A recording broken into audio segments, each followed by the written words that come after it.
Hello बच्चों, कैसे हो आप सभी लोग। उम्मीद है सभी लोग बढ़िया होंगे। मैं आपके लिए आज एक लेटेस्ट अपडेट लेके आया हूं। तो एनटीए ने अभी आपके लिए बहुत बढ़िया काम किया हुआ है। एग्जाम को मुश्किल से 3 मंथ बचे हुए हैं, आपकी प्रिपरेशन बहुत अच्छी चल रही होगी, है ना।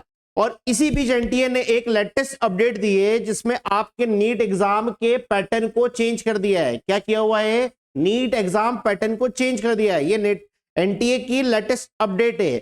चेंज क्या किया हुआ है? इसमें सेक्शन बी को रिमूव कर दिया गया है। सेक्शन बी को रिमूव कर दिया गया है। तो अब आप लोड में आ रहे होंगे, पैनिक हो रहे होंगे। तो अब क्या होगा, कैसे आंसर हम एग्जाम देंगे? आपको पैनिक नहीं होना है, पहली बात, क्योंकि ये ऐसा वाहियात काम केवल एनटीए ही कर सकता है। एनटीए कभी भी कुछ भी कर सकता है, तो आपको लोड में नहीं आना है। आ गई बात समझ में? अब देखिए, एग्जाम को 3 मंथ बचे हुए, बिल्कुल भी बच्चों के बारे में नहीं सोचते हैं, और एग्जाम को 3 मंथ बचे हुए हैं और उन्होंने नीट एग्जाम के पैटर्न को चेंज कर दिया है। आ गई मेरी बात समझ में? जरा देखिए इन्होंने क्या न्यूज दी हुई है, क्या न्यूज बता रही है हमें, देखिएगा। National Test Agency has been conducting the NEET UG since 2019, ठीक है ना, behalf of the National Medical Commission. तो क्या बोल रहे हैं कि कोविड था, इस वजह से हमने ऑप्शनल क्वेश्चन का ऑप्शन दिया था, है ना, 45 क्वेश्चन। अब कोविड के पहले जो सिस्टम चलता था वही सिस्टम चलेगा जैसे 2019 में पेपर आता था।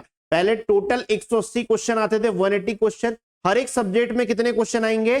45 क्वेश्चन आएंगे। हर एक सब्जेक्ट में कितने क्वेश्चन आएंगे? अब आपके पास 45 क्वेश्चन आएंगे, ठीक है ना। आ गई मेरी बात समझ में?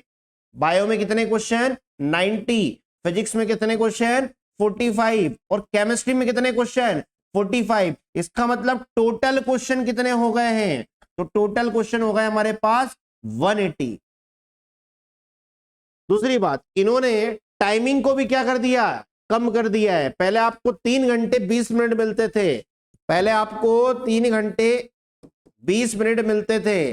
अब इसको काट के इन्होंने क्या कर दिया? 3 आवर्स कर दिया। क्या कर दिया है? 3 आवर्स कर दिया है। मतलब जैसे कोरोना के पहले, कोविड के पहले जैसे पेपर का पैटर्न था उस टाइप से पेपर आएगा। तो बेटा अब आप बिल्कुल लोड में आओगे, है ना। पैनिक आपको होने की जरूरत नहीं है, बिल्कुल भी पैनिक होने की जरूरत नहीं है। ये एनटीए भाई साहब भी ऐसा वाहियात काम कर सकते हैं, ठीक है ना। इनका हम कुछ नहीं कर सकते, ये एनटीए भाई साहब हैं जो कि ऐसा वाहियात काम कर सकते हैं। बिल्कुल बच्चों को परेशान करके रखा हुआ है। अभी आपसे बोल दिया था अपार आईडी बनाइए, आधार कार्ड में करेक्शन करवाइए, ठीक है ना। फिर अब कुछ समय बाद बोल रहे कि अपार आईडी की जरूरत नहीं है। तो इनको कुछ पता ही नहीं है कि हमें करना क्या है, इनको पता ही नहीं है। बस नींद में होते हैं और न्यूज दे देते हैं कि भैया ये लेटेस्ट अपडेट है। अरे कुछ बच्चों के बारे में सोचो। 3 मंथ बचे हुए हैं, बच्चों की एग्जाम पास में है, और आप नीट एग्जाम का पैटर्न चेंज कर रहे हो, तो बच्चे का कहीं ना कहीं टाइम खराब होगा ना। पर आपको बिल्कुल लोड नहीं लेना है। पर इस बीच एक आपको मैं अच्छी खबर भी देता हूं।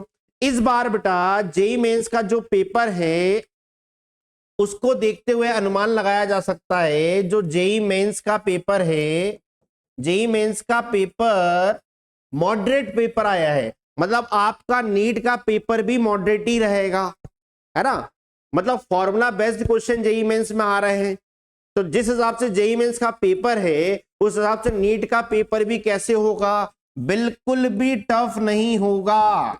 Don't worry. टफ उसको लगेगा जिसने प्रिपरेशन अच्छे से नहीं करी है, बिल्कुल भी टफ नहीं होगा। क्या मेरी बात समझ में आ गई? तो जो नीट का पेपर है वो आपके पास कैसे होगा? मॉडरेट, ठीक है ना। आपके पास कैसे आएगा? मॉडरेट पेपर आएगा, फॉर्मूला बेस्ड क्वेश्चन आएंगे। और अब कितने क्वेश्चन आएंगे? 45 क्वेश्चन आएंगे हर एक सब्जेक्ट में, फिजिक्स में, केमिस्ट्री में। आ गई बात समझ में?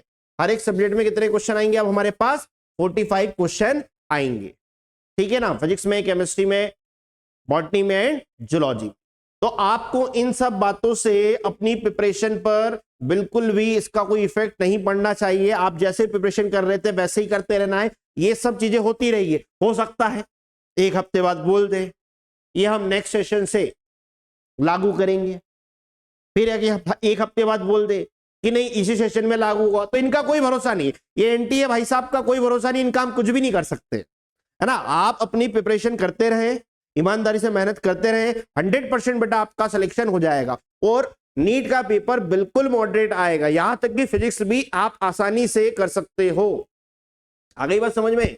फिजिक्स भी आप आसानी से कर सकते हो। फिजिक्स में आपको कुछ नहीं करना है, आप जहां से भी पढ़ रहे हो उस टीचर के नोट्स पर फोकस कीजिए। क्या बोल रहा हूं मैं? आप जहां से भी पढ़ रहे हो उस टीचर के नोट्स पर फोकस कीजिए। नोट्स के बाद आप पीवाईक्यू क्वेश्चन पर फोकस कीजिए। पीवाईक्यू क्वेश्चन लगाने के बाद उस चैप्टर के अप्रॉक्स 200 क्वेश्चन एक्स्ट्रा लगा लीजिए। क्या बोला मैंने?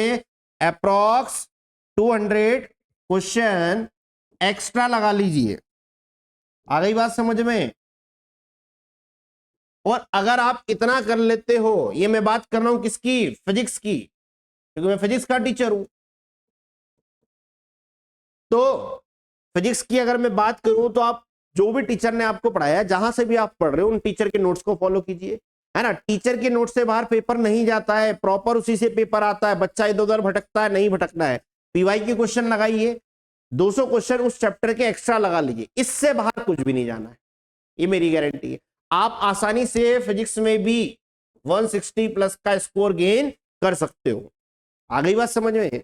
और जिस बच्चे से बिल्कुल भी फिजिक्स नहीं बनती है, उस बच्चे को भी फिजिक्स नहीं छोड़ के जाना है, वो भी फिजिक्स में, ठीक है ना, 70 to 100 मार्क्स ला सकता है ओनली नोट्स और पीवाईक्यू से। नोट्स और पीवाईक्यू पढ़ के आप 70 to 100 मार्क्स गेन कर सकते हो। तो इन सब बातों से आपको पैनिक नहीं होना है। नीट का पेपर बेटा बिल्कुल मॉडरेट रहेगा, है ना। टाइमिंग का खेल होता है नीट का पेपर। क्या होता है? टाइमिंग का खेल होता है। आपकी एक्यूरेसी अच्छी होनी चाहिए, तभी आप टाइम को बैलेंस कर पाओगे। आ गई बात समझ में? तो टेंशन ना लीजिएगा, ठीक है ना, कि पैटर्न चेंज हो गया तो हम कैसे पढ़े। जैसे आप पढ़ रहे थे वैसे पढ़ते रहिए। बस फर्क इतना है कि सेक्शन बी नहीं होगा तो ठीक है भाई, कोई दिक्कत नहीं है ना। हमें 20 क्वेश्चन कम भी तो करना है, ये भी सोच सकते हो आप कि 20 क्वेश्चन को पढ़ने में हमारा को जो समय लगता था वो हमारा समय बच जाएगा, ठीक है। तो आपको बिल्कुल भी पैनिक नहीं होना, इधर उधर की न्यूज पे नहीं भागना है। तो ऐसी कुछ अपडेट न्यूज आती रहेगी तो हम आपको बिल्कुल बताते रहेंगे। प्रथम नीट मास्टर यूट्यूब चैनल को आप सब्सक्राइब कर लें। आ गई बात समझ में? चलिए, thank you so much. Preparation करते रहें। All the best.